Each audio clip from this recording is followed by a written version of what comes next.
Hey everyone, and welcome to the video. In this new series, I'm going to create videos aimed at helping no-coders transition towards offering more development services. These services could include building APIs, integrating authentication services like Member Stack and Outsetter with third-party data stores, offering server-side rendering, and much more. Today, I'll be demonstrating how you can display Airtable data in Webflow without syncing to the CMS. So let's get started.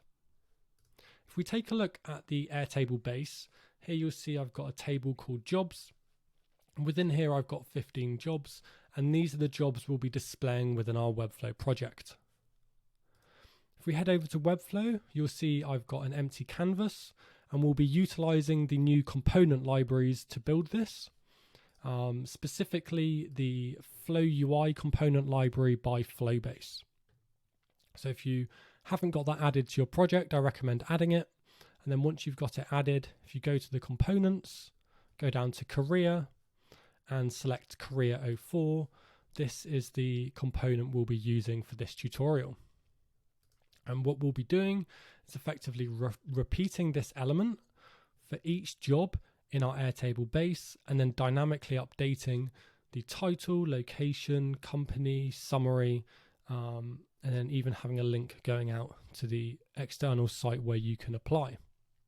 Now, in future videos, we'll jump into forms and how you can save data to Airtable, update Airtable records, have drop downs that connect to reference fields.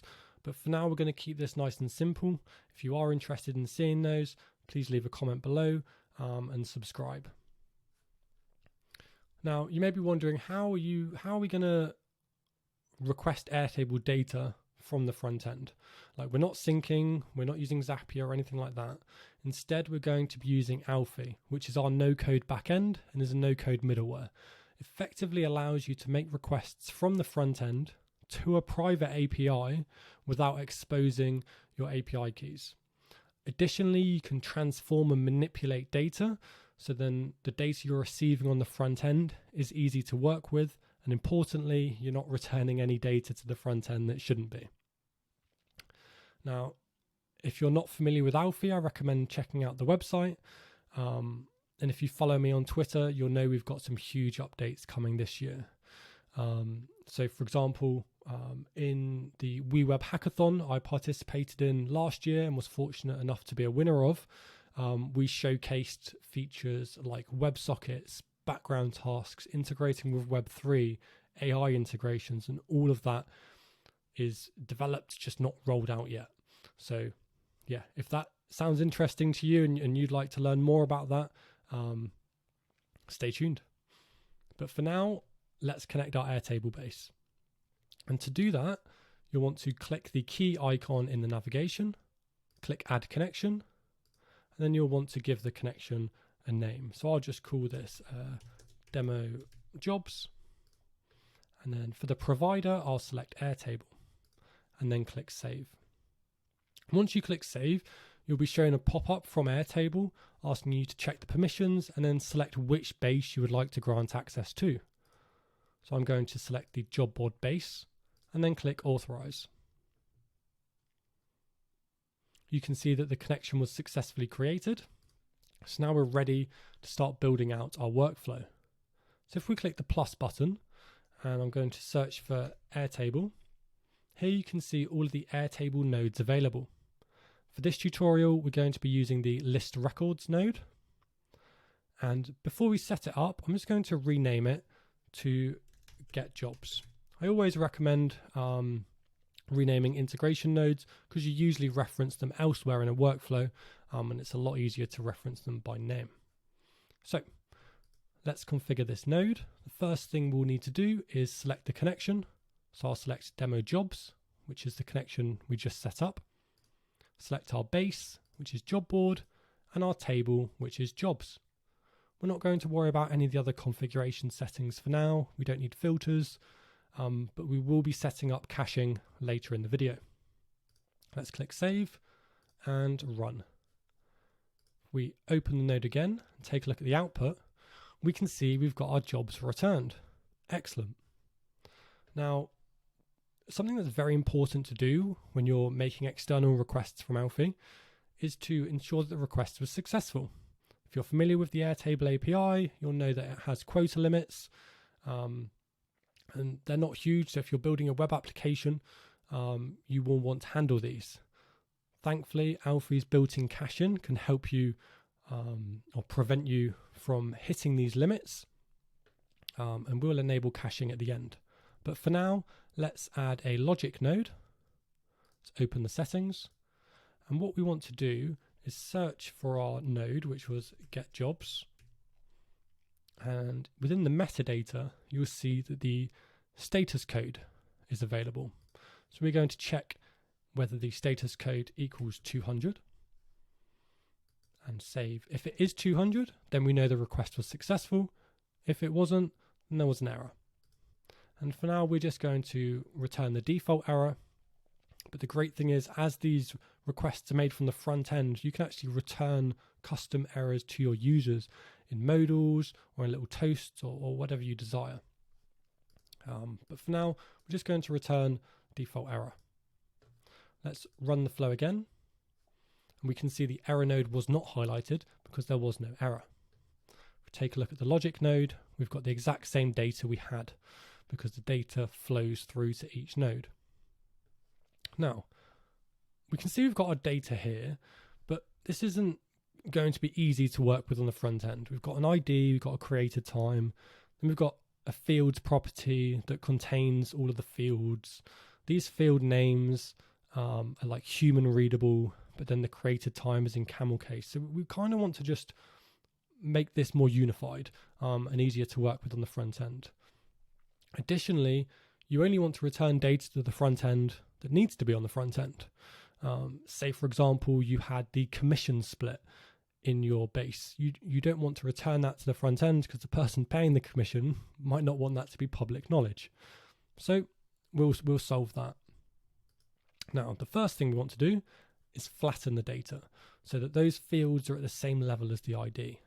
So if we add the flatten node and execute the flow again, now we can see we've got the ID, created time, but we've also got the company, role and location at the same level. They're no longer nested inside a property called fields. The only downside is they're all prefixed with fields underscore underscore. The reason they're prefixed is to stop collisions in the data if you had a column named ID, for example, but we know there are going to be no collisions. So we can remove that prefix. So let's do that now. Let's add a new node. Let's select rename keys. Let's add a rule. And we're going to use a wildcard rename. So we'll do fields underscore underscore star, and we'll leave the value empty. So we're going to replace the fields underscore underscore with nothing. So if we save and run again, now you can see we've got the ID, created time, company, role, location, etc. Super. Next, let's kind of normalize the format of the keys. So we can use the format keys node, which converts all of the keys to snake case, which is really easy to work with on the front end. So we'll select that and we'll click run again. Now, if we take a look at the output, again, we've got the ID, the creator time, we've got company. And this time the C isn't uppercase. We've got role, we've got job link, and the company name. So now all of the keys are lowercase and separated by underscores rather than spaces. This is going to be significantly easier to work with on the front end. So the last thing we want to do when formatting the data is select which fields we want to return, because we may not need to return all of them. So let's select filter keys, and here you can see a nice list of all of the keys available. So let's say we want to return the ID. We don't need the created time. We don't need the company because the company is the reference field and that's going to be the ID. But we do want the role, the location, job link, industry, summary, title, and company name. So let's save that and run again.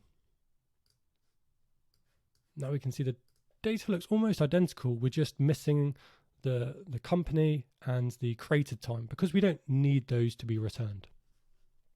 Excellent. So our flow's pretty much complete. The last thing we want to do is just return a JSON response, so the endpoint knows it should be returning data, and then enable caching. So let's go back to the Airtable node, enable the cache, and I'm going to leave the duration at 1 hour for now. Super. So what we can do now is copy the endpoint URL, and we can go view it. And there we go. We can see the data is being returned. Now, one thing to bear in mind if you're new to Alphi, when you're in development, the endpoint will be dev.api-server.io. This endpoint will only be accessible if the flow is open and in development mode, because it's for development, it's for testing. And you can see the execution paths, and you can debug your flows and debug parameters, and if you're using member stacker out setter, debug user tokens and all sorts. But when it comes to using the endpoint in production, you want to deploy it. So I'll click deploy. And now what we can do is change to production, copy the endpoint again, and this time when we run it, we can see the URL is live.api-server.io, which is great. So we've got caching enabled, we've deployed our endpoint to production. You may be saying, well, it still seemed a little bit slow. That's because we've got the flow open, and we're in the environment we're running. So we do slow down the endpoint so that we can update the UI when you've got the flow open. So if I just go to development and then refresh the production one, you can see it's lightning fast. There's no delays, like caching's enabled, it's all ready to go. Super. So what's next? Next, let's head back to Webflow and let's start integrating. Now we're going to be using Voila, which is our new JavaScript framework built specifically for no-code page builders like Webflow. Voila allows you to convert native components into reactive components. So you can use all of the native components you're used to in Webflow, like the native checkbox, forms, everything. But Voila just lets you sprinkle that interactivity on top so you can build and maintain interactive components. And let me show you that now. So first thing you want to do is go to the installation, copy the script, head over to Webflow, and we want to go to, can I move the Loom? No, I can't. Okay. That's a pain. There we go. Okay, so let's add our script and save. Excellent. Next, we want to display this element for each item that's returned from the API. And we don't need to have both of these cards, so we can remove the second one. And let's go back to Voila, take a look at the documentation for creating a component. So here you can see an example. So app.createComponent takes two arguments. You've got the name of the component, and then you've got the initial data that is used to create the reactive data store. Now, I've already created the component code we'll be using for this example. So let's add that. So this is going to be our component, this section. So I'll add an embed. I'm going to copy the code I pre-prepared. And you can see that here. So I'll run through this quickly with you. So first we define the initial data for the jobs component. And all we need for this example is an array. And this array is going to be called listings, which is going to contain or store all of the listings returned from the API. Next, we call $app.createComponent, passing the name of our component, which I'm going to call jobs. We'll then pass the initial data, and then we're going to mount the component to an element with the ID jobs.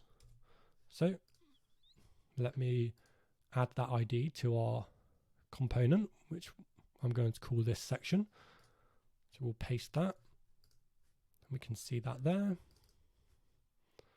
Next, we've got a function. This function will fetch the jobs and then update the listings within our reactive store. So you can see here we call fetch, and we need to add our URL. So let's go back to Alphi, go back to the production endpoint, click copy, back to Webflow, and paste the URL. Let me just,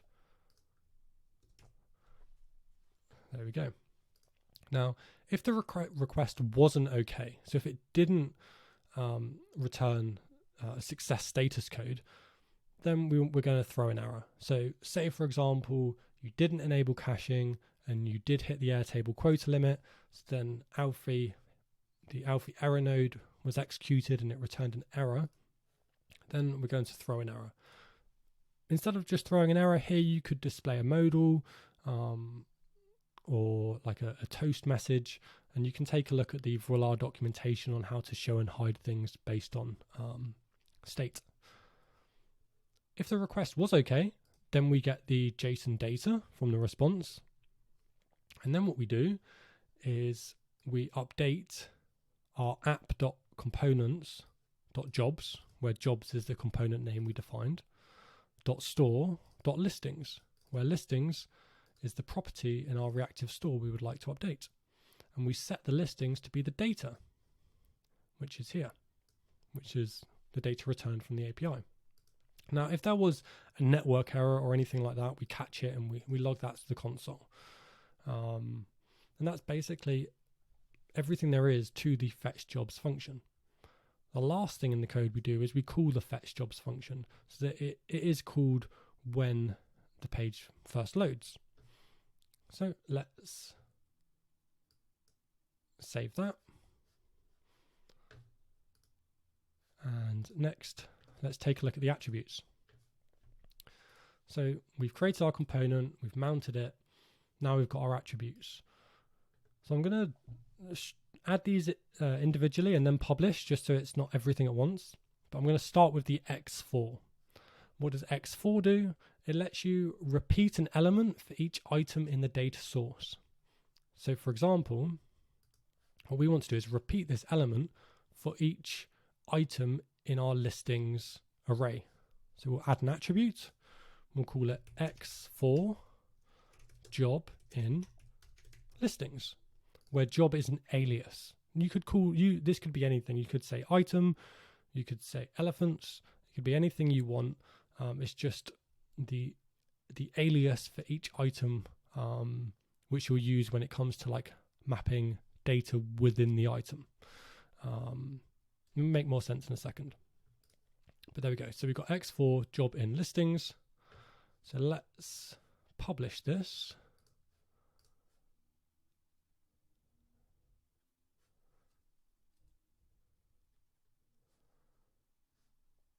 And you can see as well in Alphi, we've got no green execution path. So this flow hasn't been run since I switched environment. Now, if we open the flow, we can see we've now got 15 items. So we haven't dynamically updated the text within each item, but we have got 15 items, and in Webflow, we only had one. If we go to Alphi, we can see the execution flow. So if there was an issue, you would be able to debug it. So let's say the Airtable node, let's take a look. Let's see, well, what data was returned? Oh, we can see 15 items were returned. But I'm just going to change to development just so there's no delays when we're executing. So let's just refresh this again. Brilliant. You can see it's very fast. So now we know that we're repeating the element. We want to start binding the elements on the page to the data. So I'm going to need to know what they were again, aren't I? Let's just run this and open this so we can see the data. So we've got the title. So we want the title to appear in this text element. So if you go to Voila, take a look at the attributes, you can see X text updates the element's text content. You need to add the attribute X-text and then the expression for the data you want to display. So here we'll do X text.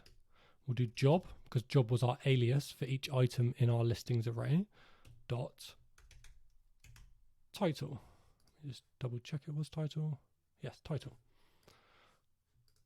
Super. Next, let's do the location. So we can do X text job dot location. Now, the company which I'll be displaying here is slightly different. So if we go back to Alphi, we can see the company name is an array because it's a lookup field. We're only ever going to have one item there, but it is an array, so it's slightly different. So to do that, it's still X text, but instead it's going to be job dot company underscore name, and then we want to reference the first item, so we can do that here like that. Next, we want to do the summary, so we've got X text job.summary. And as I mentioned, we're not going to have a form or like an apply now button, but we are going to have a link that goes to the job link here. So let's just do view more. If we go to Voila, and if we take a look at the X-bind options, we can see we've got X-bind href. So bind href attribute of a link element to an expression. So I'll copy that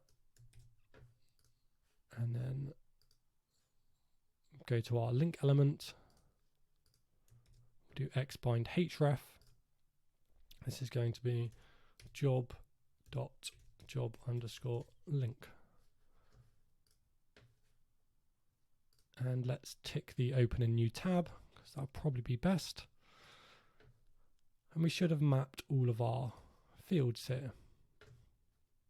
Excellent. So let's publish this.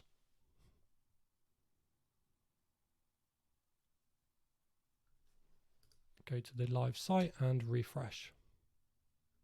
Super. So you can see we've got a dynamic name. The name's different for each one. We've got the location, the company name, we've got our summary, and then we've got the view more button. So let's click that and hopefully it works.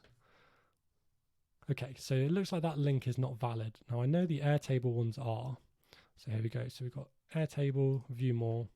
There we go. So it takes us to the Airtable careers page, which was set here for the jobs. Now, the last thing that I do get asked a lot is, for example, how could you have location prepended before the location? Just so people know this is the location. So to do that, what we can do is, let's remove this attribute. Let's double click and let's do, let's just add test. Let's double click it. We can wrap it with a span. And then let's add the attribute to the span. Job.location. Let's publish.